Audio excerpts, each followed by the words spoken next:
With the United States now committed to war versus the Axis powers, it is dramatically expanding its Army and Navy, and of course officers must be trained to lead those forces. Many of those officers receive their education and training at West Point and Annapolis.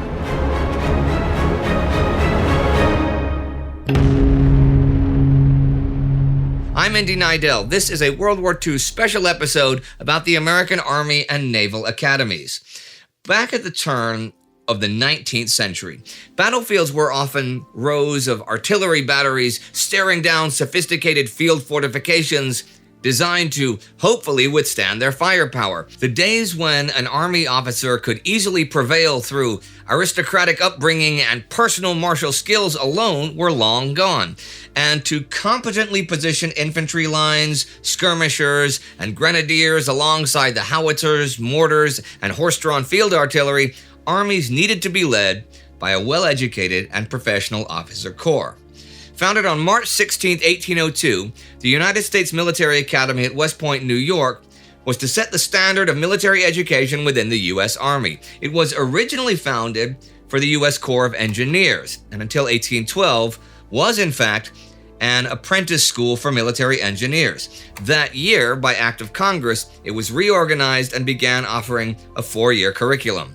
While being nominated by someone like a congressman or a senator is still a requirement for admission to West Point, the idea, way back in the day, was that each congressman could nominate one young man from his district each year, but there was a yearly maximum from each state. The idea behind this restriction was that no political party or faction within Congress should dominate at West Point, and thus dominate the military.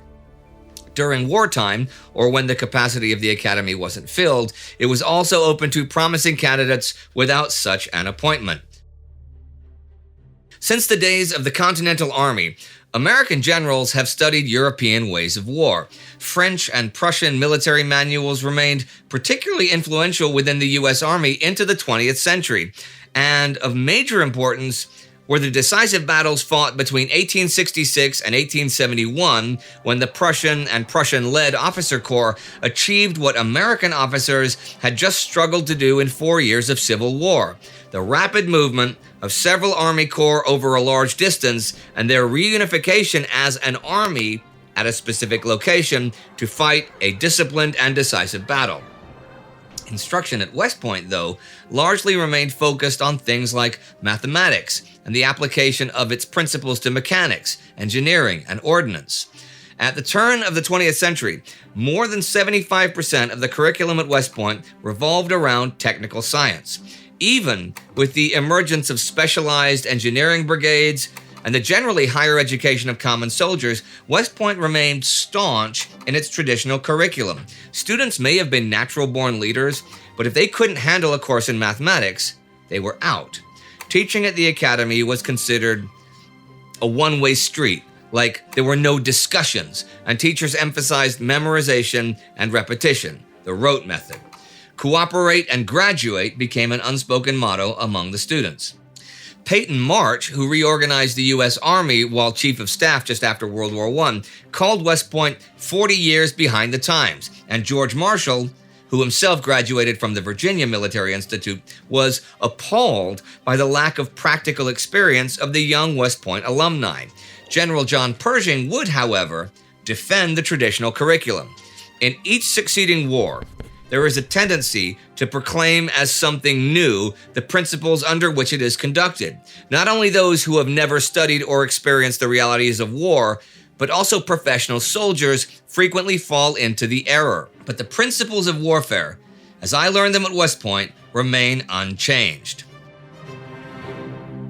West Point was very much thought of as a tough but proud place, where its students were of equal social standing, no matter their personal upbringing. The West Point Cadet Honor Code dictates a cadet will not lie, cheat, or steal, nor tolerate those who do. The possession of money was indeed forbidden, and teasing others about or bragging about personal wealth was cause for disciplinary action, and this discipline was harshly enforced. And a new student was only allowed to communicate with his superiors through 4 phrases: yes, sir, no, sir, "No excuse, sir," and "I do not understand, sir." Having excuses did not help an officer of the Army, neither did debate. Everything that the officer has left at the end of the day is the result of his actions. Strong emphasis was put on physical fitness. Marching, riding, and group exercises were drilled to perfection. Officers who graduated from West Point were supposed to do so in their physical prime, and with a physical education unparalleled in the civilian world. Although just a small fraction of all American officers who went to war in 1917 and 1941 had attended the U.S. Military Academy at West Point, over 70% of the men who held a general's rank had. The Academy boasted that its library provided every military book printed in the U.S. and every relevant book on military matters from outside the country. At the Academy, though, the officer candidates lived almost to the level of monastic reclusiveness, and this reclusiveness did create accusations of elitism against the students, who never came into contact with regular soldiers, the men they were one day supposed to lead in battle. When General Douglas MacArthur became superintendent in 1919, he tried to push the academy towards more practical leadership courses. Although West Point had excellent standards in teaching technical knowledge, revolutionary leadership concepts like the German Auftragstaktik, mission-type tactics, were neither taught nor fully understood until after actual experience with the enemy during the Second World War. Little, however, would remain of any elitism or reclusiveness when U.S. officers met their enemies in the field. MacArthur reminded the cadets during his farewell address, "Duty, honor, country. Those three hallowed words reverently dictate what you ought to be, what you can be, what you will be. They are your rallying point, to build courage when courage seems to fail, to regain faith when there seems to be little cause for faith, to create hope when hope becomes forlorn." As for the U.S. Navy, the 19th century did not just change the Army, but it did change the Navy as well. With the ever greater use of steam power for propulsion, a military ship's technical character pretty seriously changed. The Navy now needed officers who at least had some inkling of the engineering and the physics behind the new technology. American naval commanders came up with the idea of teaching the principles of mathematics and mechanics to their officers right on the ship after duty, or of creating small naval schools in each dockyard. To achieve both, the United States Naval School was founded on October 10, 1845 in Annapolis, Maryland, by then Secretary of the Navy George Bancroft. It was designed to provide the U.S. Navy with professional midshipmen, who through training and education were to gain an edge in naval warfare.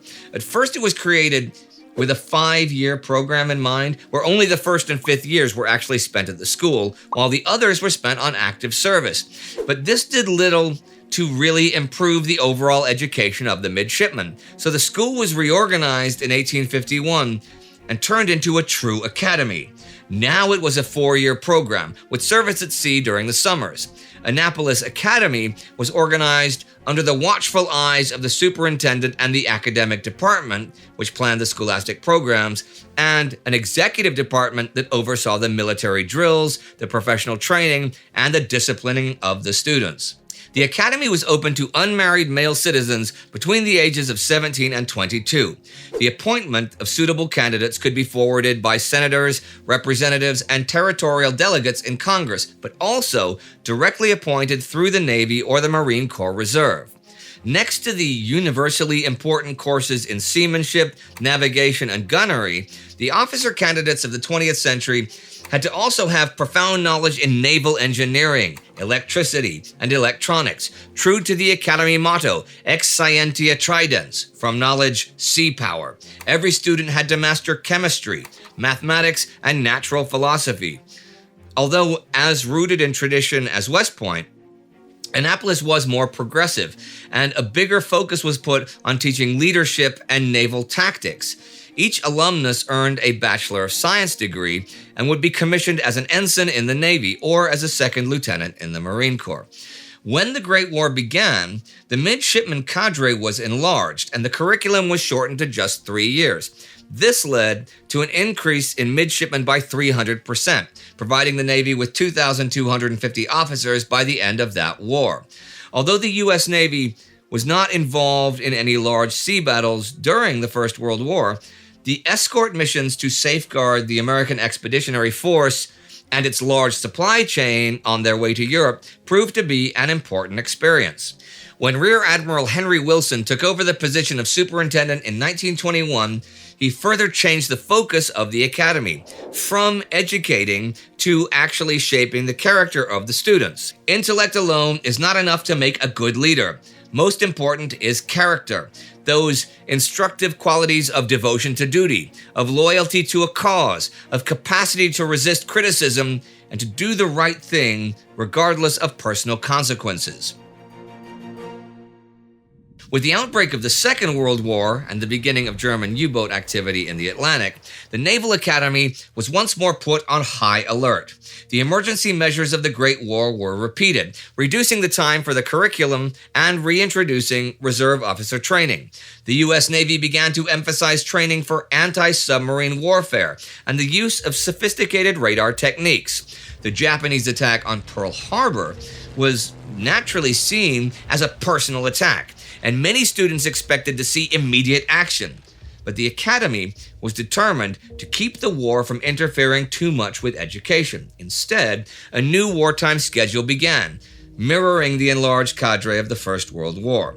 Civilian professors were allowed to teach courses, and experienced veterans were invited to talk about how the new technologies behaved in actual battle, and what was worth using or doing in real life. Of the serving officers in the U.S. Navy during the Second World War, only around 5% were graduates of Annapolis. Yet they made up most of the professional corps of naval leadership. Admirals like William Halsey, Ernest King, and Chester Nimitz were all graduates, and in total, more than 7,500 officers from 54 classes served during the Second World War. Of course, West Point and Annapolis by no means had a monopoly on the officers that served in the U.S. Armed Forces, and an army in the millions needs many thousands of officers. But since the U.S. is now involved, and soon will be sending that army abroad, we thought we'd take a look at the two U.S. academies. Before anyone writes in, yes, I'd like to do this for several of the other warring nations. I think the backgrounds, similarities, and differences are very, very interesting. Hope you guys do too. Now, if you'd like to see a special I did several months ago on the structure of the Soviet Red Army, you can click right here for that whenever it pops up. And you can also join the Time Ghost Army at timeghost.tv or patreon.com so that we have the resources. We have the racehorses? No. So that we have the resources to make those other specials and what are effectively niche specials like this one that appeal to maybe a smaller group of our overall fans, but still I find very necessary to understand the war as a whole. So do not forget to subscribe, and I will see you next time.